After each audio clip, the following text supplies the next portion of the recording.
Imagina que tu secreto más oscuro, ese que nunca pensaste contarle a nadie, es revelado por alguien cercano a ti. ¿Crees que la percepción de quienes te quieren cambiaría? O tal vez tú también estás rodeado de secretos esperando salir. Desde infidelidades y dobles vidas hasta confesiones realmente perturbadoras. Ponte cómodo, que hoy te presento. Gente de Reddit, ¿cuál es el secreto más inquietante que has descubierto sobre alguien cercano a ti? El último mensaje de mi papá no fue para nosotros. Las últimas 24 horas antes de que mi papá perdiera la batalla contra el cáncer de pulmón, estuvo en urgencias y después en terapia intensiva. Por las reglas del hospital por el tema del bicho, sí, el del 2020, no podíamos estar con él. Mi mamá, mi hermana y yo le estuvimos llamando y mandando mensajes todo el día, pero nunca respondió. Mi mamá incluso habló con una enfermera de la UCI y le dijo que él estaba despierto y que se comunicaba bien. Pero a las 3:30 de la madrugada del día siguiente, falleció. Ya nos dejaron pasar a verlo, pero él ya no estaba consciente. Pasamos a despedirnos y se fue. Esa misma mañana, mientras mi mamá dormía, yo estaba organizando lo de la cremación y revisando sus cosas, las que nos regresó el hospital. Entre ellas, su celular. Quería leer nuestros últimos mensajes, los de mi hermana, mi mamá y los míos, como para encontrar un poco de consuelo. Pero me di cuenta de que ninguno de los mensajes había sido leído. Ninguno. Me pareció rarísimo, pero pensé que quizás se sentía tan mal que simplemente no pudo contestar. Seguí revisando su teléfono y noté que tenía instalada una app de mensajería que apenas conocía, algo tipo WhatsApp. La abrí y vi que solo tenía una conversación. Con una chica. Comencé a leer y no pude detenerme. Mi papá había estado escribiéndose con ella a cada rato durante esas últimas 24 horas. Le decía princesa, que la amaba, y ella le preguntaba qué pasaba, que por qué estaba en el hospital, que estaba preocupada. Era clarísimo que tenía, como mínimo, una relación emocional con ella. Todo mi dolor se convirtió en enojo y confusión. Una semana después la contacté por mensaje directo y hablé con ella. Me dijo que tenía 19 años, pero que cuando se conocieron, tenía 17. Él fue su chofer de autobús en la prepa. Llevaban casi 2 años saliendo. Mi papá tenía 66 años cuando murió. Estaba saliendo con alguien más joven que sus nietos. Y a esa persona fue a la que decidió dedicarle sus últimas palabras, su último día de vida. Si eso lo hizo feliz, qué bueno por él, supongo. Pero para mí fue un golpe durísimo. Un secreto que ahora cargo para siempre, que ensombrece toda mi relación con él. Es el tipo de secreto que hubiera preferido nunca descubrir. Descubrí la verdad sobre mi adopción y no fue para nada lo que esperaba. No sé si esto cuenta como algo perturbador, porque para mí terminó siendo algo muy bonito. Pero para otra persona involucrada, no fue así. Fui adoptado, y de niño me contaron una historia mágica y medio ridícula sobre mis papás biológicos. Desde chiquito ya sabía que sonaba a cuento chino. A los 57 años descubrí la verdad. Fui el resultado de un romance universitario entre un joven muy judío y una chica muy bautista. Cuando ella quedó embarazada, la mandaron a un hogar para chicas problemáticas a dar a luz. Él la siguió hasta allá, a varios estados de distancia, rogándole que se quedaran conmigo y formaran una familia juntos. Pero las familias de ambos dijeron que ni pensarlo. En los años 60, mucha gente no consideraba a los judíos como blancos, y la familia de ella no quería que se casara con alguien así. Además, ella era cristiana convencida y no quería convertirse. Así que nací, y me dieron en adopción. Con el tiempo, descubrí que tengo 3 medio hermanos increíbles. Todos somos músicos, ya sea profesionalmente o como hobby. Nunca pude conocer a mi madre biológica, falleció un año antes de que comenzara a buscarla. Y mi padre no quiere saber nada del tema, quiere que lo deje en paz. Y está bien. Le agradezco el amor que me dio, aunque fuera poco fue suficiente. Pero hay otra historia, de alguien que creció conmigo, también adoptada. Era mayor que yo, y también buscó a su mamá biológica. Cuando la encontró, estaba internada en un hospital y había estado ahí desde que nació. Tenía discapacidades físicas, mentales, cognitivas, sensoriales, y cuando era muy joven, sufrió un acto horrible sin consentimiento por parte de un empleado del hospital. Y así fue como ella vino al mundo. A veces, buscar nuestras raíces trae consuelo. Otras veces revela verdades demasiado dolorosas. Mi tío parecía tranquilo, hasta que supe lo que le hizo a su amigo. Mi tío siempre fue de lo más reservado, amable y tranquilo. De esos que no levantan la voz ni para pedir la sal. Así que me quedé paralizado cuando me enteré de lo que había hecho en su juventud. Resulta que un día entró a una casa y encontró a un supuesto amigo cometiendo un acto horrible contra la intimidad de un niño. No lo pensó dos veces. Lo agarró y le puso una golpiza brutal con las puras manos. Casi lo deja sin vida. Legalmente, le fue mal. Tuvo que pagar una multa enorme y hacer servicio comunitario por años. Pero en el pueblo fue otra historia. Durante meses no tuvo que pagar ni una sola cerveza en el bar. Todos sabían lo que había hecho, y lo veían como un héroe silencioso. Nunca me lo hubiera imaginado. Y aunque fue algo violento, creo que muy pocos habrían actuado como él. Acabé con su vida, pero fue lo correcto.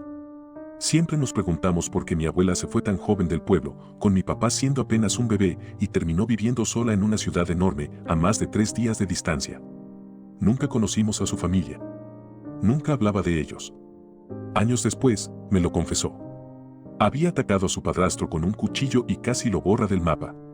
Era un pueblo chiquito, y todos sabían todo. Por eso tuvo que irse sin mirar atrás. Yo me quedé paralizado, obviamente. Pero lo que más me marcó fue lo que dijo después, con la mirada fija. Él era un abusador. Un cerdo que me hacía cosas horribles sin mi consentimiento. Hice lo correcto. No dijo nada más. Yo tampoco hice más preguntas. Nunca conocimos a nadie de su lado de la familia. Y después de eso entendí por qué. El secreto más tranquilo del video. A principios de los 2000, tener conocimientos de software de Adobe era casi como tener superpoderes. Yo sabía usar Illustrator como la palma de mi mano. Y la gente, pues no. Así que empecé a cobrarles por hacer partes de sus proyectos que ellos ni querían aprender. Fácil. La mejor parte, me pagaban cientos por vectorizar sus logos en baja calidad. Lo que ellos no sabían es que eso me tomaba literalmente 30 segundos y un par de clics. ¿Me siento mal? Nah. Todos terminábamos felices. Ellos con su logo listo y yo con dinero fácil. Mi mejor amiga quería un hijo con mi esposo y quería criarlo conmigo. Fue mi mejor amiga durante 7 años. Pasamos por todo juntas.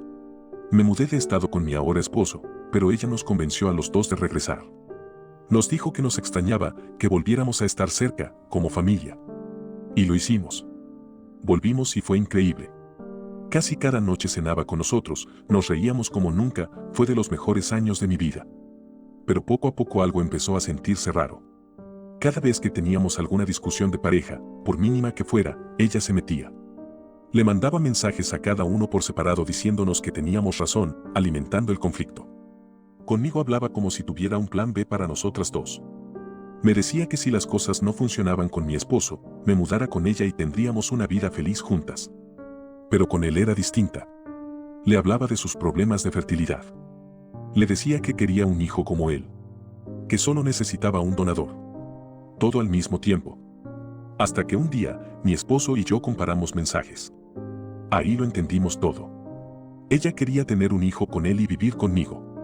Era como su fantasía de familia perfecta. Cuando la confrontamos, se descontroló. No admitió nada, se puso agresiva. Empezó a llegar sin avisar, golpeando la puerta, exigiendo que la dejáramos entrar. Fue tan aterrador que tuvimos que mudarnos y hasta cambiamos de número. Nunca pensé que alguien que decía quererme tanto pudiera dañarnos así. Pero bueno, mi esposo y yo estamos mejor que nunca, por si se lo preguntaban. La familia de mi padre es una basura. Me enteré de algo que nunca hubiera querido saber. Mi tía, que tenía apenas 13 años, sufrió un acto horrible sin consentimiento por parte de su propio tío abuelo. De esa situación nació un bebé, que tuvo que esconder en el sótano de la casa, en un pequeño cuarto debajo de la tierra. El bebé no sobrevivió, y mi tía junto con su hermanita lo enterraron ahí, en secreto. Pasaron años, y ella había reprimido por completo ese terrible recuerdo. Hasta que tuvo un hijo propio, y todo volvió a su mente. Cuando la familia se enteró, la tildaron como la zorra de la familia, haciendo que cargue con la responsabilidad y el juicio como si fuera ella la culpable. La familia de mi padre es una basura, y ese secreto lo dejó claro para siempre. No soy tan bueno ocultando cosas como mi padre. Cuando eres un niño y descubres que uno de tus papás le fue infiel al otro, no existe un buen momento para decirlo. Mi hermano, que tenía 14, y yo, que tenía 18, nos enteramos por separado que nuestro papá engañaba a nuestra mamá. Pero estuvimos postergando decírselo más de un año, porque siempre había un motivo. Navidad, luego un viaje de trabajo de mamá, después su cumpleaños, y así seguíamos. Hasta que un día, me metí en problemas, y mi papá me soltó: eres una vergüenza para esta familia. Y en ese momento salieron a la luz palabras que ni él ni mi mamá estaban preparados para escuchar.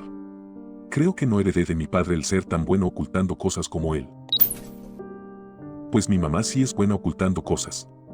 Resulta que mi mamá le fue infiel a mi papá por más de 20 años. Y lo peor es que todavía no le ha contado nada. Estoy en un lío, sin saber qué hacer ni cómo decirle la verdad a mi papá. Porque honestamente, tengo miedo de que esa noticia le rompa el corazón.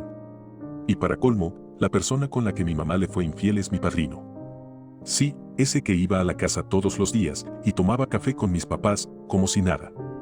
Imagínate el nivel de traición y el secreto que cargo. No sé qué hacer, pero seguro que esto no se me va a olvidar. Era muy buen falsificador, pero no sabía mucho de leyes. Tenía un compañero de trabajo que un día apareció en la portada de un periódico nacional, y no precisamente por algo bueno. Resulta que el tipo había vivido toda una vida basada en títulos falsos. Decía ser médico, abogado y hasta brigadier del ejército en la reserva. Y bueno, lo del ejército sí era cierto, técnicamente, y también fue director de una importante aseguradora médica. ¿El problema? Que casi todo lo demás era puro cuento. La única credencial real que tenía era la de asistente de morgue. Sí, eso. Lo más loco es que ni su esposa sabía la verdad. Se había conseguido los títulos falsos cuando trabajaba reclutando para el ejército. Tenía acceso a solicitudes con información personal y las usó para fabricarse una vida. Pero todo se vino abajo cuando aplicó a un puesto en el gobierno. Los reclutadores notaron cosas raras, él intentó retractarse, pero no sabía que esas solicitudes tienen el mismo peso que una declaración jurada. No había vuelta atrás. Todo se destapó. Terminó en la cárcel. Y todos nos quedamos con la boca abierta. Otra historia cliché de pastores de la iglesia. Un amigo de la infancia, que llegó a ser pastor juvenil en un campamento de verano, terminó siendo todo menos lo que aparentaba. Durante años, estuvo manipulando a chicas jóvenes, tanto en persona como por internet, después de que el campamento terminaba. Todo salió a la luz en 2011, cuando una de las chicas le contó a sus papás lo que estaba pasando. La policía se hizo pasar por ella en internet, y este tipo cayó redondito. Incluso se expuso frente a la cámara y accedió a manejar más de 3 horas para ir a verla en la madrugada. Pero cuando llegó no era la chica quien lo esperaba, eran los policías. Fue arrestado, declarado culpable de delitos muy graves y cumplió tiempo en la cárcel. Lo peor. Después de salir, se mudó a Texas y se casó con una mujer con hijos. Ahora es nada más y nada menos que decano de estudios en línea en una iglesia, encargado de hacer crecer el número de estudiantes que toman clases virtuales. Es otro caso más de secretos oscuros que se esconden detrás de una sonrisa y una Biblia. Pensó que nadie lo veía y terminó subido en YouTube. Uno de mis mejores amigos, alguien en quien confiaba muchísimo, fue captado intentando encontrarse con una menor de 13 años. Sí, como esas cosas que uno ve en YouTube y piensa, eso nunca me pasaría cerca. Pues a él lo grabaron. Y lo subieron. Lo más fuerte fue que me enteré así, de golpe, viéndolo en ese video. Toda su vida se fue abajo en un instante, y con razón. Fue devastador darte cuenta que alguien tan cercano era capaz de algo así.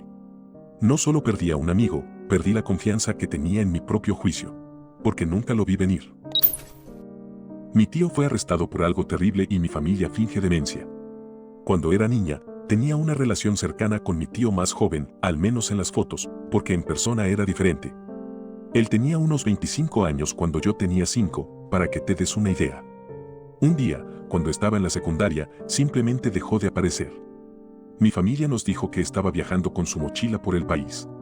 Pero en un proyecto de genealogía para la escuela, buscando información de mi abuelo, encontré el nombre de mi tío en el registro de delincuentes de índole íntima. Resulta que él estaba a cargo de una red depravada de menores y pasó 16 años en prisión federal. Ahora que salió, la familia finge que nada pasó. Yo, por mi parte, prefiero mantenerme bien alejada de él. Es esa clase de secretos que simplemente no se pueden ignorar. No esperaba encontrar esto en álbum de fotos olvidado de mamá. Cuando tenía 20 años, encontré un álbum de recortes de mi mamá, con fotos de un hombre que no reconocía, de sus días justo después de la universidad.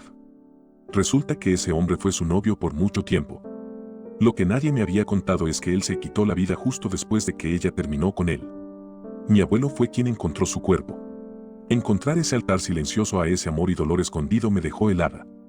Es duro pensar en lo que pueden llegar a ser capaces algunos cuando su amor no les es correspondido. Mi abuelo nunca existió.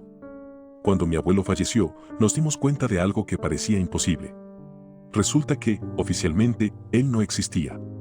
Su nombre no aparecía en ningún registro gubernamental. Pero era un ciudadano normal. Pagaba impuestos, tenía licencia, vivió una vida larga, estuvo casado con mi abuela más de 50 años y tuvo varios hijos. Todo parecía normal. Hasta ahora, nadie sabe quién era realmente ni por qué vivió bajo un nombre falso. Un misterio familiar que todavía nos deja con más preguntas que respuestas. Mi madre nunca perdonará a mi hermana por esto. Durante años, los papás de mi mamá le mandaban tarjetas de cumpleaños con dinero. Ella las guardaba todas con mucho cariño, no por el dinero, sino por lo que significaban. Su plan era usar ese dinero algún día para comprarse un piano, pero también las tenía por razones sentimentales. Un día, mi hermana, que ya antes había robado a varios de la familia, encontró esa caja de tarjetas y sin más decidió llevarse todo. Mi mamá, más que el dinero, solo quería de vuelta las tarjetas. Pero cuando se dio cuenta de lo que había pasado, mi hermana lo negó todo. Nunca aparecieron las tarjetas. Púdrete, amore. Alguien la espiaba con binoculares desde el bosque. Mi prima estaba caminando con su hijo por el bosque, cerca de su casa, cuando se topó con una estructura de madera. Era un puesto de cacería. Decidió subir por curiosidad y arriba encontró un par de binoculares. Sin pensarlo mucho, los levantó, los apuntó hacia donde estaban fijos y lo que vio la dejó helada. Los binoculares apuntaban a las ventanas de su propio cuarto. Sí, su propia ventana. Desde ese punto exacto, alguien llevaba tiempo observando su casa. Lo primero que pensamos fue: si esto fuera un puesto de cacería real, estaría demasiado cerca de una casa, lo cual es ilegal. Y si no era para cazar, pues entonces era para algo mucho más turbio.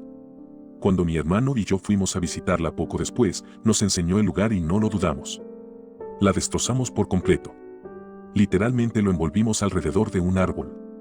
Al día siguiente recibí una llamada furiosa: ¿tú destruiste un puesto de caza ayer? Claro que sí. Era de tu tío, el hermano de la mamá de mi prima. Resulta que ella sí se lo había contado a la familia y a nadie le importó. Dijeron que solo era una vieja casita en un árbol. Incluso cuando quedó claro lo que era, se molestaron más por lo que hicimos que por lo que implicaba. Desde entonces, decidí borrar a la mayoría de esa parte de la familia de mi vida. Mejor no investigues a tus acosadores de la infancia. Un día, por pura curiosidad, me puse a investigar a los que fueron mis acosadores en la primaria. Lo que encontré fue realmente inquietante. Todos, absolutamente todos, tenían historial criminal. Pero hubo un caso que me marcó especialmente. El caso de la familia del niño que me hacía bullying en quinto y sexto grado. Descubrí que él y su hermano habían sido víctimas de actos violentos no consensuados por parte de su propio padre durante toda su infancia. Fue un golpe duro.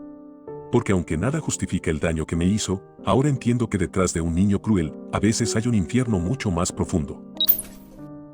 Mi tío huyó de Corea por una razón distinta a la que nos contaba. Siempre me pregunté por qué mi tío, siendo coreano, nunca quiso regresar a su país al jubilarse. Decía que ya no tenía nada allá, pero su mirada decía otra cosa. Un día, en una conversación a medias, supe la verdad.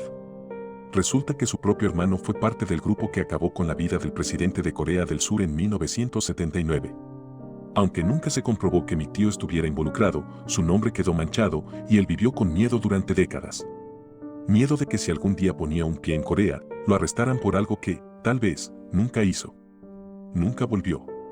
Nunca más. Y ese fue el secreto que se llevó hasta el final. Tenía la vida perfecta, pero también una mente muy depravada. Cuando apenas comenzaba en el mundo tech, conocí a un tipo que parecía sacado de un comercial de vida perfecta. Amable, lleno de contactos, familia bonita, casa enorme, incluso se parecía a Al Borland, el de Home Improvement. Se convirtió en algo así como un mentor para mí. Íbamos a su casa, conocí a su esposa, sus hijos. Todo parecía impecable. Años después, mientras buscaba casa, me puse a revisar el mapa del registro público de delincuentes relacionados a delitos graves con menores. Y su casa apareció. En los 2000, había sido condenado por codirigir un sitio de venta de material infantil prohibido. Sirvió 5 años en prisión federal. Nunca me dijo nada. Nadie lo hablaba. Solo quedó ese silencio incómodo y la certeza de que hay secretos que se esconden mejor con una sonrisa. Otro secreto oscuro que un pastor escondía. Cuando era adolescente, asistía ocasionalmente a actividades juveniles de una iglesia local. Ahí conocí a un chico de mi edad, muy amable y carismático, que siempre fue abierto sobre quién era. También conocí al líder juvenil de la iglesia. Un tipo querido por todos, respetado, el ejemplo perfecto para los jóvenes. Pero detrás de esa fachada había algo muy oscuro. A los 16 me encontré al chico en una tienda. Me contó, con una mezcla de miedo y valor, que ese líder le había hecho mucho daño durante años. Y que por fin tenía el coraje de hablar. Me dijo, voy a hacer que lo enfrente. Va a confesar, o yo iré a las autoridades. Una semana después, el pastor principal anunció que el líder juvenil dejaba la iglesia para irse a trabajar a un supermercado en otro estado. Le hicieron hasta una fiesta de despedida. Nunca más volví a ver al chico. Años después, supe por su primo que cayó en una fuerte depresión. Perdió el rumbo. Y a los 19 se fue para siempre. No hubo justicia. Nadie le creyó. Nadie hizo nada. Yo tampoco. Y aún hoy me pregunto si es demasiado tarde para intentar algo. Porque sé dónde está ese hombre ahora. Estuve casada 10 años con un enfermo. En 2020, mi esposo perdió la vida. Fue devastador. Estuvimos juntos 10 años, casados por 6. Yo pensé que lo conocía. Pero después de su muerte, descubrí cosas que me dejaron sin aliento. Su vida antes de conocerme era completamente distinta a lo que me había contado.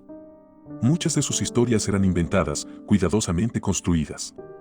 Descubrí que había estado involucrado con una mujer 25 años menor que él, y que ella terminó un embarazo que él causó. También supe que, desde hacía décadas, había mantenido relaciones con hombres. Nada de eso me lo confesó en vida. Y no era solo una doble vida, era como si hubiera estado casada con un completo extraño. A veces me pregunto si alguna vez fui realmente parte de su vida o si solo fui parte de su fachada. ¿Lo lloré? Claro que sí. Pero también tuve que hacer un duelo por la verdad. Ahora entiendo por qué mis papás me alejaban de él. Cuando era niño, mis papás siempre me decían que me alejara de cierto tío durante los eventos familiares.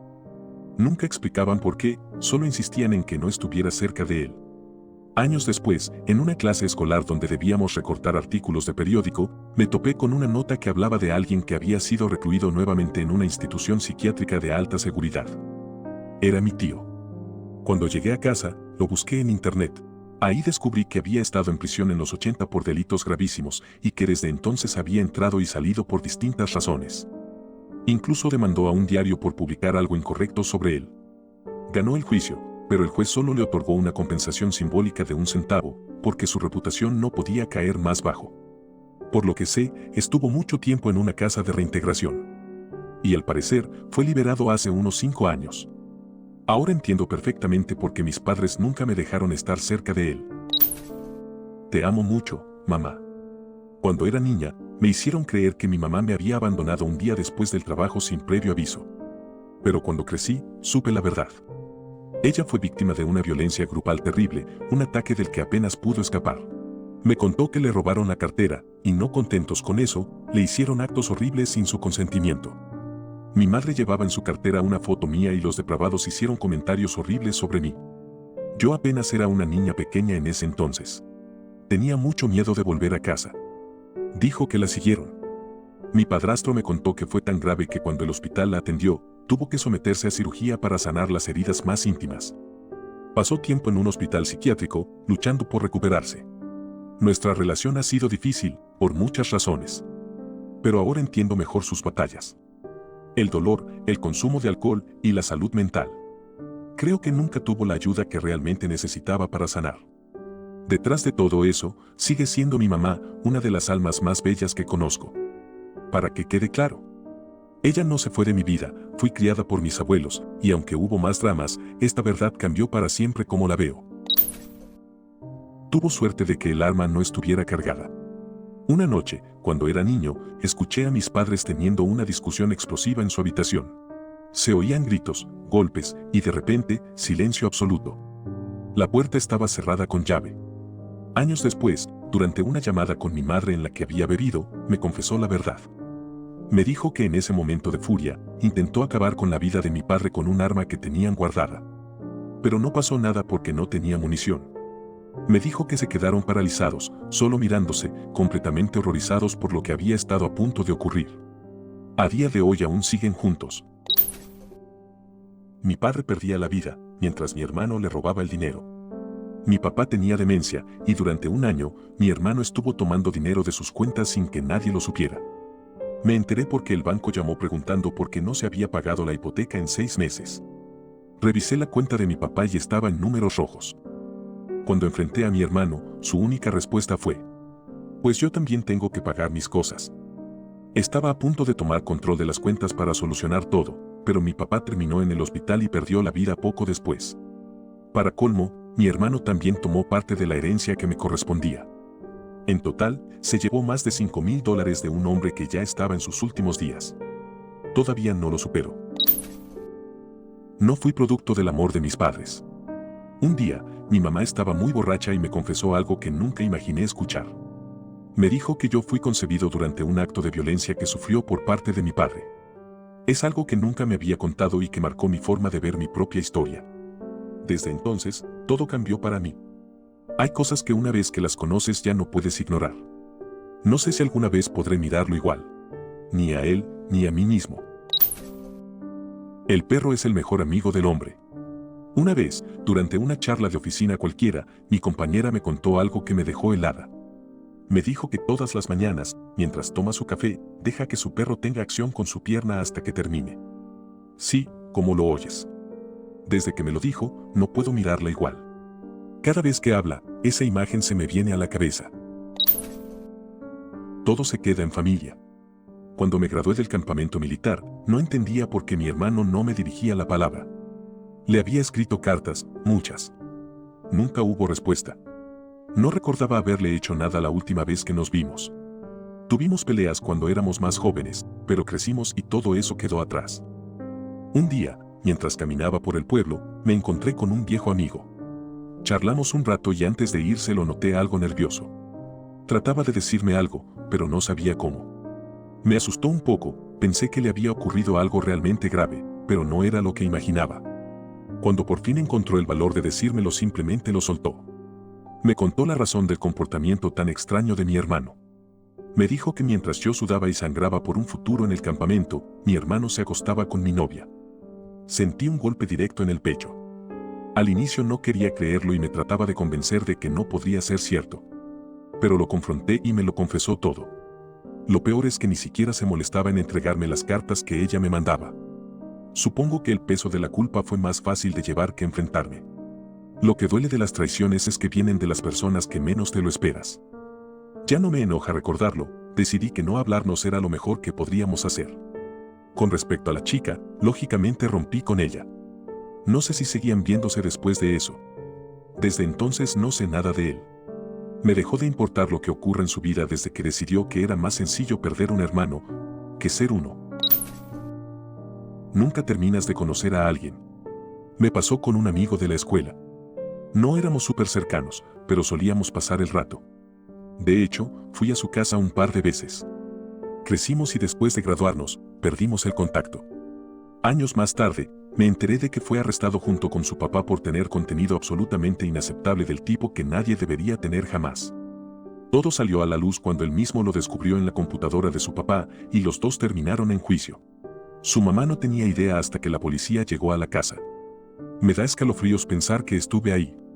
¿Quién sabe desde cuándo pasaba todo eso? Mi abuela no está loca. Mi abuela, con la que no hablamos desde hace años por muchas razones, tenía una costumbre bien rara. Siempre quería compartir la comida. ¿Pedías filete? Ella también, aunque ni le gustara. ¿Pedías limonada? Pruébala, está buenísima. Nunca comía nada sin que alguien más lo probara antes. Un día le conté esto a mi mamá, medio frustrado, y ella, con toda la calma del mundo, me dice: ah, sí, es que tu abuela cree que alguien quiere envenenarla. Así que hace que otros prueben la comida primero. ¿Perdón? O sea que si alguien la quiere envenenar, yo soy el detector de venenos. Con razón siempre me ofrecía el primer bocado como si fuera un acto de amor. No era amor. Era paranoia nivel Agatha Christie. Gracias, abuela.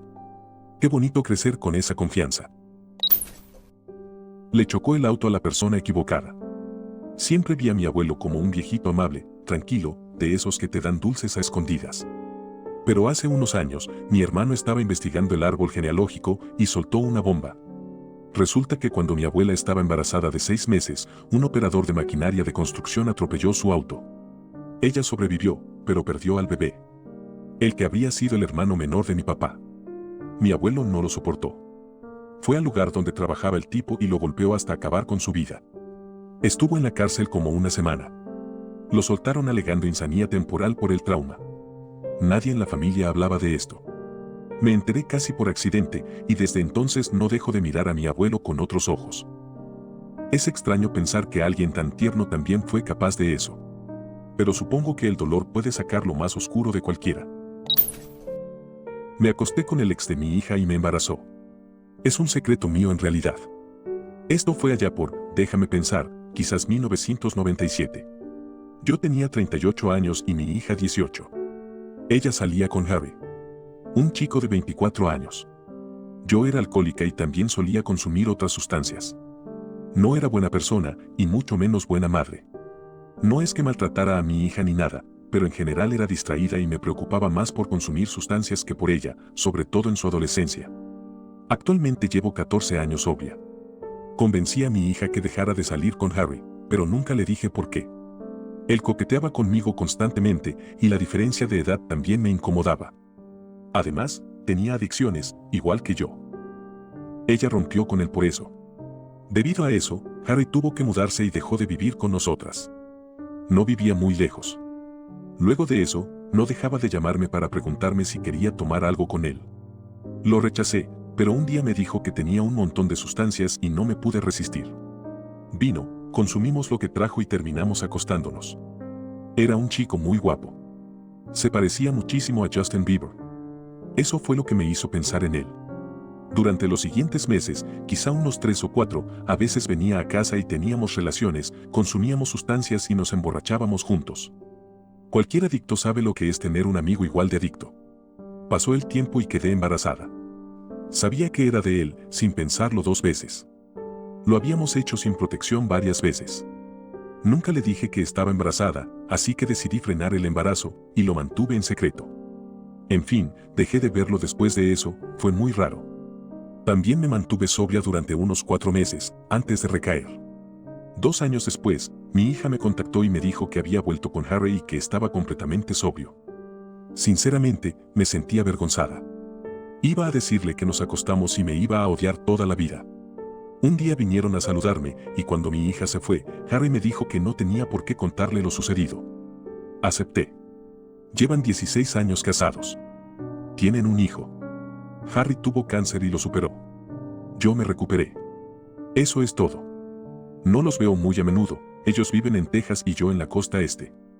Pero siempre que los veo, hay tensión entre Harry y yo. Es literalmente lo primero que nos viene a la mente, lo noto.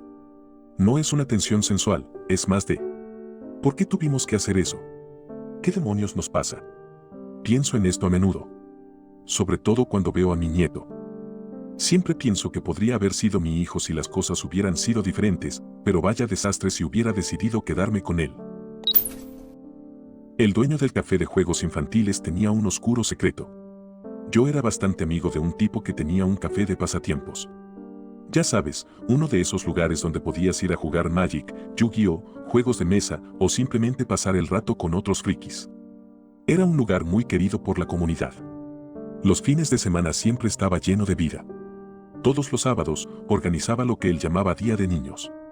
Ponía películas en el proyector, torneos de Pokémon, juegos de mesa, era el paraíso para los chicos del vecindario. Muchos papás aprovechaban para dejar a sus hijos ahí mientras hacían sus pendientes. Fácil había unos 20 niños cada semana. Todo el mundo lo veía como un tipo genial. Era amable, paciente con los niños y tenía esa energía que lo hacía encajar con todos. Pero hace unos años, salió la noticia. Le encontraron aproximadamente 1 terabyte de material prohibido. Material extremadamente ilegal relacionado con menores. No había evidencia de que él hubiera generado ese contenido, lo cual, y lo digo con cautela, es lo único que da un poco de alivio. Según los informes, no se encontraron pruebas de que hubiera lastimado directamente a los niños que asistían a su local. Pero el simple hecho de que pudiera llevar esa doble vida es aterrador. Inconcebible. Pasé semanas preguntándome si los niños estaban realmente a salvo. ¿Qué tanto más pudo haber pasado sin que nadie se diera cuenta? Pensar que pasé tanto tiempo con él.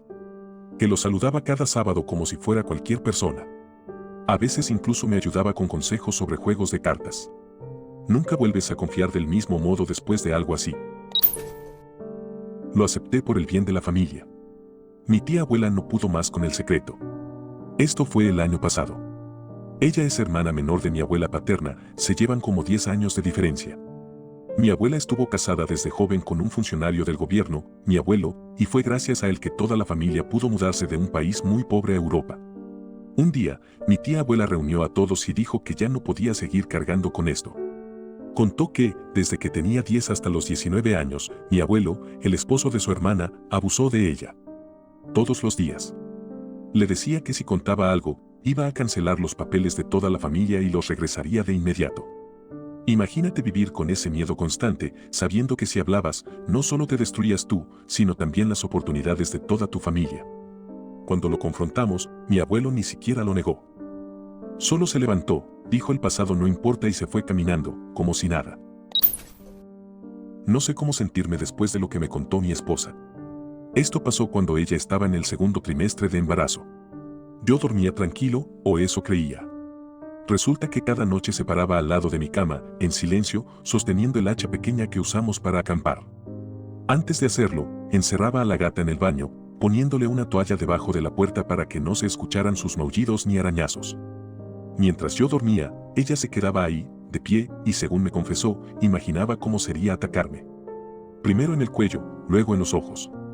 No sé si fue por los cambios hormonales, por problemas emocionales o algo más oscuro. El punto es que nunca supe nada hasta la semana pasada. Nuestra hija ya tiene casi 3 años y desde entonces la gata duerme sobre mi pecho. Cada vez que mi esposa se levanta por la noche, la gata se pone tensa y le bufa. Yo no puedo dejar de pensar. ¿Qué habría pasado si algo hubiera salido mal en su mente esa noche? No he podido dormir bien desde que me lo dijo. No esperó ni 24 horas. Mi papá falleció hace poco más de un año. Fue algo duro, rápido y devastador para la familia. Estábamos todavía paralizados, en pleno duelo, tratando de organizarnos con todo lo que implica una pérdida así. Al día siguiente de su partida, ni siquiera habían pasado 24 horas y noté que su Rolex no estaba en la mesita donde él siempre lo dejaba. Era un modelo costoso, de esos que no se compran por gusto sino por historia. Él lo había tenido por años. Yo sabía perfectamente dónde estaba cada cosa en su casa y ese reloj simplemente desapareció. No quise pensar mal. Pensé que tal vez lo habían guardado, que alguien lo movió mientras organizábamos todo. Hasta que unos días después, mi hermana y su esposo, quienes llevaban años sin estabilidad financiera, pidiéndole dinero a mis papás constantemente, llegaron con una televisión nueva y otros artículos que simplemente no podían costear. Ahí fue cuando me dio el presentimiento. Una sospecha que se sintió como un puñetazo al estómago. ¿Y si lo vendieron? Busqué entre los papeles del reloj que yo mismo había archivado hace años y, usando los datos de serie, logré rastrear el historial de ventas del modelo. Efectivamente, ese mismo Rolex había sido vendido a una casa de empeño que está a solo unas cuadras de donde vive mi hermana. Fui hasta ahí. Al principio no querían darme información, por privacidad, decían, pero después de insistirles y mostrarles que tenía el certificado original de propiedad, me dijeron quién lo había vendido. Era ella. Mi hermana. No me lo negó. Solo se encogió de hombros como si no fuera gran cosa.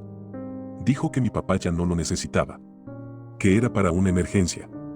Mi mamá y yo nos quedamos helados. Fue como si se hubiera roto algo entre nosotros. El dolor de perder a papá ya era fuerte, pero esto fue una traición. Desde entonces, decidimos cortar la relación.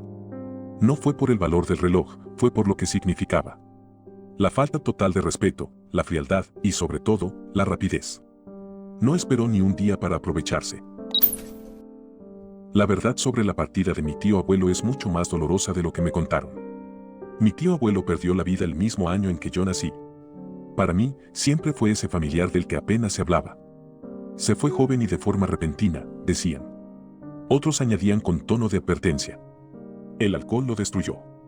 Y con eso se cerraba el tema. Crecí creyendo que su muerte era una lección sobre el abuso del alcohol. Una especie de advertencia familiar que se repetía en las reuniones, pero siempre sin muchos detalles. Y durante años, lo acepté así. No fue hasta después de los 30, en una visita al cementerio con mi papá, que por fin supe la verdad. Estábamos frente a su tumba cuando, después de un largo silencio, mi papá simplemente dijo: no fue el alcohol. El tío se quitó la vida. Mi tío abuelo era técnico en medicina. Por un problema de salud crónico, perdió su empleo. Poco después, también su matrimonio. Cayó en una profunda depresión. Aunque formó una nueva relación, nunca logró recuperarse del golpe de haber perdido su carrera, su vocación. La tristeza lo consumió. Y un día, no pudo más. Se colgó. Me quedé paralizado. Durante décadas, me habían vendido una historia falsa. Lo que en realidad fue el dolor silencioso y prolongado de un hombre hundido en la depresión, lo habían convertido en una especie de campaña familiar contra el alcohol. Sí, bebía. Mucho, de hecho. Pero no fue el alcohol lo que acabó con él. Fue el abandono. La soledad. La desesperanza. La falta de ayuda. Me dolió saberlo tan tarde. No solo por él, sino por todo lo que significa. Porque la depresión corre en mi familia, como un río subterráneo que todos saben que está ahí pero nadie quiere nombrar. Y aún así, ni siquiera una tragedia tan clara logra que alguien en mi familia lo enfrente con seriedad. Sigue siendo un tabú. Para muchos, él perdió la vida por complicaciones del alcohol. Y lo que más me parte el alma es pensar en cuántos otros, en cuántos de nosotros, estamos ahí al borde, sin que nadie quiera vernos de verdad. Creí que había sido su padre, pero no. Durante años creí que fue el papá de mi vecino quien acabó con la vida de mi perro. Un accidente, dijeron. Algo sin sentido. Una bala perdida o un impulso estúpido de alguien ebrio. Lloré, pero con el tiempo lo acepté. Me repetía que fue algo trágico, pero sin intención. Pero hace unos días me enteré de la verdad. No fue su padre. Fue su hijo. Mi amigo. Alguien a quien yo quería y consideraba casi un hermano. Él fue quien le disparó a mi perro. No por accidente. No en un momento de locura. Lo hizo a propósito. Y lo peor es que él sabía cuánto significaba ese perro para mí. Lo sabía. Me había visto crecer con él. Sabía que era mi compañero, mi consuelo en los peores días. Y aún así, acabó con él. Como si no valiera nada. Alguien me contó, así sin más, que lo hizo porque estaba enojado. Que simplemente lo decidió. Y luego se quedó callado. Nunca me dijo nada. Ni una disculpa. Ni una mirada de culpa. Solo siguió con su vida como si nada hubiera pasado. Hace poco también me enteré de dónde vive ahora. No está bien. Vive atrapado en el infierno de las sustancias. Destrozado por las decisiones que ha tomado. Y no voy a mentir. Una parte de mí quería confrontarlo. Exigirle respuestas. Gritarle en la cara lo que me arrebató. Pero no lo hice. No lo haré. Porque personas como él terminan pagando su precio, de una forma u otra. Si no es la vida, será la ley. Yo no necesito cargar con más odio. Me basta con saber que, mientras yo sigo adelante, él vive cada día con lo que hizo. Y eso, créeme, es castigo suficiente. No creerás lo que le hizo mi abuelo a su propio hijo. Siempre me contaron que mi abuelo era un hombre duro, de carácter fuerte, pero querido en el pueblo. De esos que dan órdenes con la mirada, que no lloran, que no piden perdón. Se fue hace años, y con él, muchas preguntas sin respuesta. Pero hubo una, en particular, que me persigue desde que la escuché por primera vez en una conversación a medias entre mi madre y su hermana. Algo que nunca se dijo abiertamente. Algo que solo se susurra como si nombrarlo lo hiciera real. Yo tenía un tío. El hermano menor de mi madre. Nació y perdió la vida en cuestión de semanas. Según el acta, fue partida súbita infantil. Pero hay quienes en la familia, los más viejos, los que callan más de lo que hablan, que insinúan otra cosa. Que esa noche, mi abuelo perdió el control. Que el bebé no dejaba de llorar. Que lo sacudió tan fuerte que simplemente dejó de respirar. Nunca se investigó. Nunca hubo juicio. Solo luto y silencio. En casa no se habla de eso. Mi madre cambia de tema. Mi abuela, que aún vive, niega con la cabeza cada vez que se le menciona. Yo no sé la verdad. Y tal vez nunca la sabré. Pero no puedo evitar mirar la foto antigua de ese bebé, en blanco y negro, y preguntarme qué pasó realmente aquella noche. ¿Cuánto valgo sin vida? Siempre supe que algo no iba bien. Las miradas esquivas. Las salidas repentinas. Las sonrisas que no eran para mí. Mi exesposa y yo estábamos mal. Y yo ya sospechaba que me estaba engañando. Un día, buscando una vieja libreta en el escritorio, encontré una hoja suelta, garabateada con su letra. No era una carta.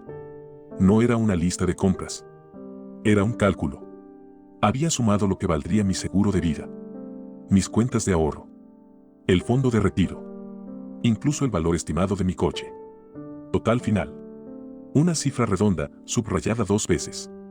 Como si estuviera haciendo un presupuesto. Me quedé helado. No decía nada de quitarme la vida. No decía nada explícito. Pero cuando ves a alguien calcular lo que vale sin vida, todo el contexto cambia. No la confronté. No grité. Simplemente la miré diferente desde ese día. Como si un extraño viviera conmigo. Me separé semanas después. Nunca le dije que vi esos papeles. Solo quería salir vivo de ahí. Las fotos en el baúl de mi abuelo. Siempre creímos que el tío abuelo era simplemente un viejo reservado. Partió cuando yo tenía 16 años, y como suele pasar, fuimos a ayudar a vaciar su casa. Todo parecía normal hasta que subimos al ático. Ahí había un baúl viejo, cerrado con candado. Lo abrimos, y lo que había dentro cambió para siempre como veíamos a ese hombre. Eran fotos. Montones de fotos de reuniones del KKK. Cruces ardiendo. Gente encapuchada. Y lo peor, imágenes de linchamientos. Todas tomadas en algún rincón rural de Alabama. Y en muchas de ellas, ahí estaba él. Mi tío abuelo. No como un espectador, sino como un líder. Era un gran mago del clan. Un rango alto dentro de esa organización de odio. Y de pronto todo tuvo sentido. Su odio irracional hacia la enfermera afroamericana que lo cuidó en sus últimos días, aunque ella fue amable con él y con todos nosotros. Lo habíamos normalizado como cosas de viejo, pero no. Había algo mucho más podrido detrás. Mi familia no sabía qué hacer. No éramos así. De hecho, tenemos antepasados que ayudaron en el ferrocarril subterráneo y otros que marcharon durante el movimiento por los derechos civiles. Así que, abrumados por la vergüenza, los adultos decidieron quemarlo todo. No era mi decisión, yo solo tenía 16, pero lo vi arder. Fotos, documentos, túnicas. Todo. Luego vinieron las vigilias. Las oraciones. El silencio. Hoy me pesa no haber conservado al menos una prueba, algo que pudiera haber dado cierre a familias que aún buscan justicia. Pero ya es tarde. Lo único que queda de él es el vacío. Quitaron su lápida del cementerio. Su nombre ya no se menciona. Literalmente fue borrado de la historia familiar. ¿En serio? ¿Con un caballo? Un día, sin pensar mucho, hice un comentario general sobre caballos en una conversación. Nada raro, solo una de esas pláticas aleatorias que uno tiene con los amigos. Mi amigo se encogió de hombros y me dijo, mi tío murió porque un caballo lo cogió. Me reí. Pensé que era una broma absurda. Pero él seguía serio. Resulta que su tío era el tipo conocido como M.R. Hans, el protagonista de uno de los casos más extraños y perturbadores que se hayan documentado en Estados Unidos. Todo ocurrió en Enumclaw, Washington. Aparentemente, su tío era parte de una comunidad secreta de personas que tenían encuentros con animales. Sí, suena enfermizo, y lo es. Uno de esos encuentros terminó provocándole una hemorragia interna fatal. Hay hasta una película documental sobre eso. Se llama Zoo. Recuerdo que esa noche llegué a casa y lo busqué. Todo coincidía. El lugar. El apodo. El caso. Nunca volví a ver a ese amigo con los mismos ojos. No por lo que dijo, sino por la forma en que lo dijo. Tan casual, como si fuera algo que uno simplemente acepta y deja pasar. Después cambiamos de trabajo y perdimos el contacto. Pero aún pienso en eso cada vez que alguien menciona caballos. Y no es una exageración. Quería ver qué pasaba. Esto pasó cuando ambos eran adolescentes. Estaban en una de esas noches estúpidas, borrachos y jugando con un arma. Sí, un arma real. En un momento, uno de ellos le disparó al otro directamente en el pie. Gritos, sangre, pánico. Pero al final, todos lo describieron como un accidente. Excepto que no lo fue. Años después, el tipo que disparó confesó que lo hizo a propósito. Sí, con toda la intención del mundo. Porque quería ver qué pasaba. Nadie sabe cómo consiguió el arma. Yo no soy estadounidense, acá en Europa eso es prácticamente imposible. Las armas son ilegales, durísimo de conseguir una. Podría ir a la cárcel solo por tenerla. Y lo más loco. Cuando conté esta historia, muchos americanos respondieron con cosas tipo, ah, sí, algo parecido pasó en mi pueblo. ¿Están bien? En serio. Acá un disparo no es anécdota de borrachera. Es trauma nacional. Mi consejo. Si tu amigo quiere jugar con un arma mientras está ebrio, cambia de juego o directamente cambia de amigo. Lo confesó 2 veces. Hace unos 15 años, tenía un roomie que también era uno de mis mejores amigos. Buena onda, divertido, aunque un poco irresponsable. Terminamos echándolo del departamento porque dejó de pagar renta. Un par de meses después, una chica desapareció tras salir de su turno en un Wendy's. Días después, apareció sin vida. Y acá es donde se pone todo raro. El tipo, mi ex roomie, confiesa el crimen mientras está en un viaje de hongos. Va a la policía y suelta todo, pero como estaba bajo los efectos, lo dejan ir. ¿Qué? Un par de semanas después me lo cruzo. Lo vi raro, nervioso. Como si cargara un secreto demasiado grande. Al día siguiente se entregó, ahora sí, completamente sobrio. Y confesó todo de nuevo. Nunca olvidaré ese escalofrío. Pensar que mientras yo iba a trabajar dejaba a mi novia en casa sola con él. 15 años después y todo tiene sentido. Las actitudes raras, las conversaciones que no cuadraban, las miradas. Crees conocer a alguien hasta que se revela su verdadera cara. A veces el monstruo no está debajo de la cama. Está en el sillón, comiendo papas contigo y viendo una peli. Feliz aniversario, querida. Acabábamos de cumplir 6 años de casados. Una noche, mientras él estaba en el trabajo, tomé su tablet para ver una película. Y encontré un archivo que no debería haber estado ahí. Una grabación de alguien de mi familia. Mi sobrina de 14 años. El contenido del video no es algo que se pudiera explicar con facilidad. Pero digamos que ella no sabía que él había colocado la cámara en un lugar oculto sin que ella lo supiera. Llamé a las autoridades en ese momento. Él nunca volvió a casa. Y ahora está exactamente donde debe estar. En cuestión de segundos, toda mi realidad cambió. Me di cuenta de que no tenía idea de con quién me había casado. Ni con quién había formado una familia. Pero al darme cuenta, lo empujé al sol. Empezar de cero. Durante años, el director académico de mi universidad fue visto como una figura de respeto. Tenía un currículum impresionante. Es militar, doctorados y experiencia internacional. Parecía demasiado bueno para ser verdad. Y lo era. Durante las vacaciones de verano, nos llegó la noticia. Había sido arrestado. Resulta que llevaba más de 30 años huyendo de la justicia estadounidense. Le había hecho cosas íntimas horribles a sus 2 hijastros.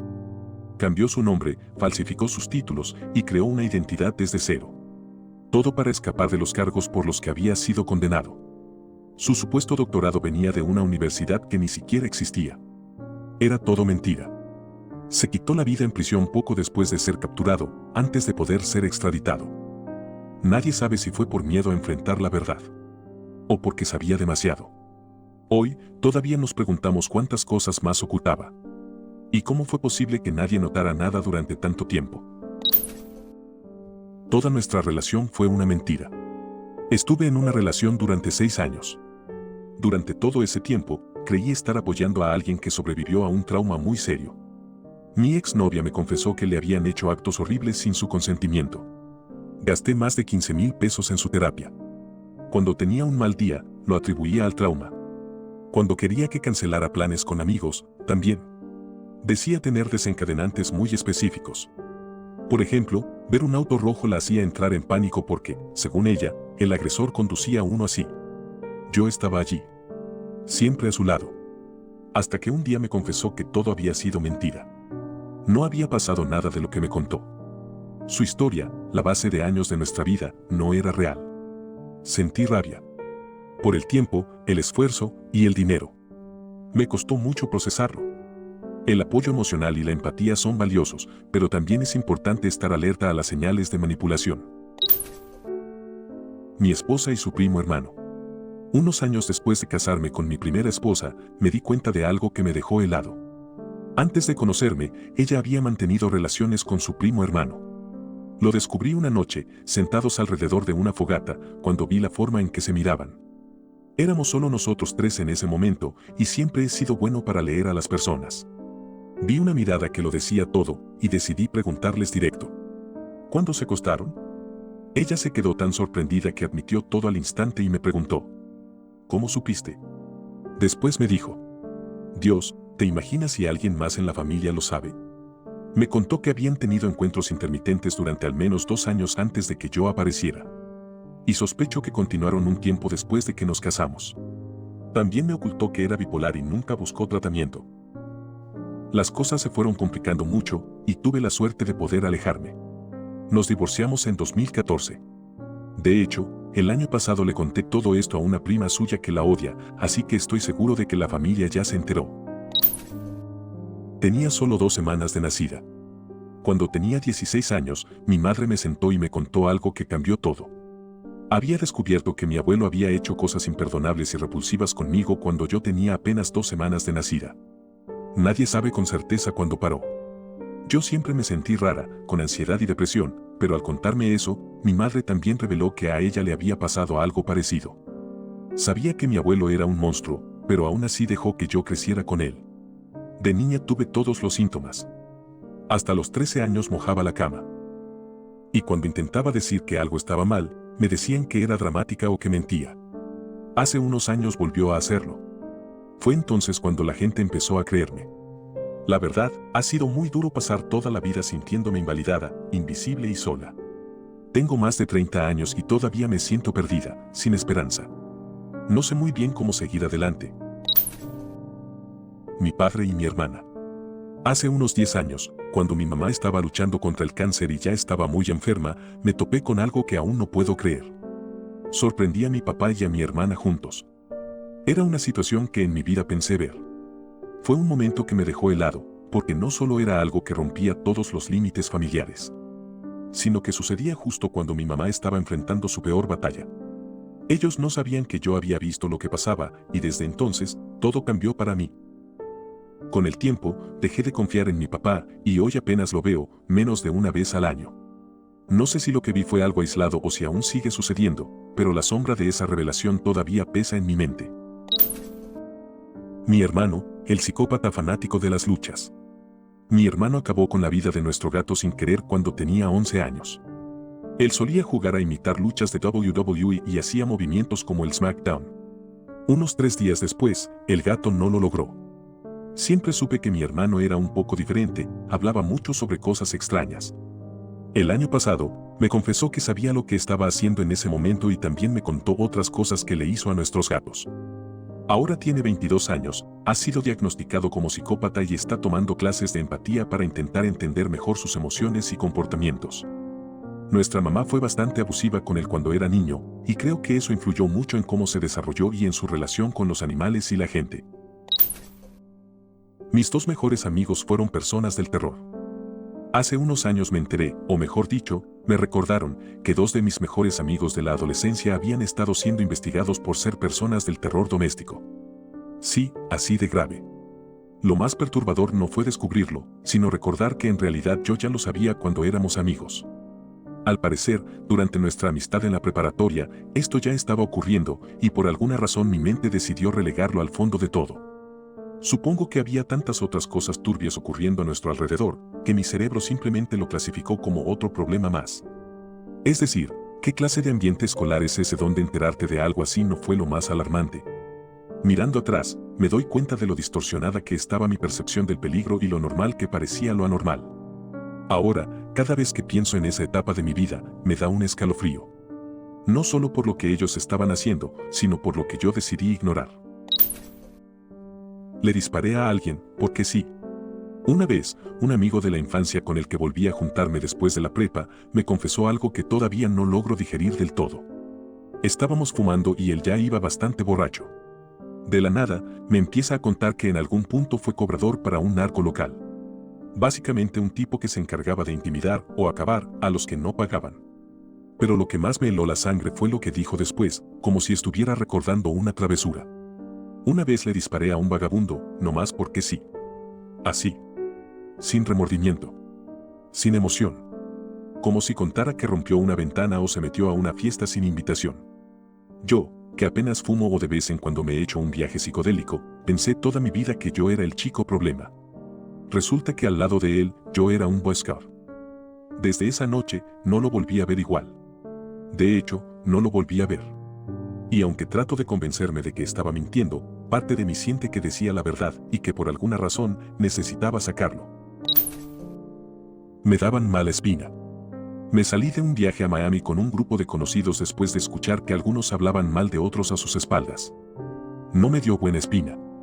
A una amiga nueva que yo había presentado al grupo le dije que no fuera, pero decidió ir de todos modos. Durante ese viaje, algo terrible pasó. Uno de los amigos del novio de la líder del grupo le hizo actos violentos sin su consentimiento a mi amiga. Lo peor de todo es que todos en el Airbnb sabían lo que había pasado y nadie hizo nada. Nadie echó al tipo. Nadie la defendió. Al contrario, la culparon. Que si se había emborrachado. Que como ya había estado con él antes, entonces ella lo había provocado. La hicieron sentir como si todo fuera culpa suya. Ella no quiso tomar acciones legales por la forma en que la trataron. Por cómo la traicionaron. Por cómo la silenciaron. Yo desde entonces rompí toda relación con esa gente. Y cada vez que alguien me pregunta por qué, les digo la verdad. Tal vez eso no cambia lo que pasó, pero sí deja claro que con encubridores no se convive. Ella solo quería tener un bebé. Tenía una amiga, o al menos eso creía, que llevaba años con su novio. Él era muy claro. No quería tener hijos. Lo decía abiertamente y estaba incluso programando su vasectomía. Para estar doblemente seguro, aunque ella tomaba anticonceptivos, él siempre usaba condón. Un día, en una reunión donde todos estábamos algo pasados de copas, ella confesó que había saboteado algunos de esos condones. Según ella, solo había hecho un par de pequeñas perforaciones. ¿La razón? Porque ya quería tener un bebé. La miré con incredulidad. Pero lo peor fue que otras mujeres en el grupo no solo no la juzgaron, le aplaudieron. Una dijo que había sido una jugada inteligente. Yo no lo vi así. Para mí, eso fue una traición brutal, una manipulación imperdonable. Desde ese día, corté todo contacto con ella. Me pareció algo tan bajo y egoísta que no podía seguir fingiendo que era una buena persona. Hasta donde sé, siguen juntos. Esto fue hace más de 10 años.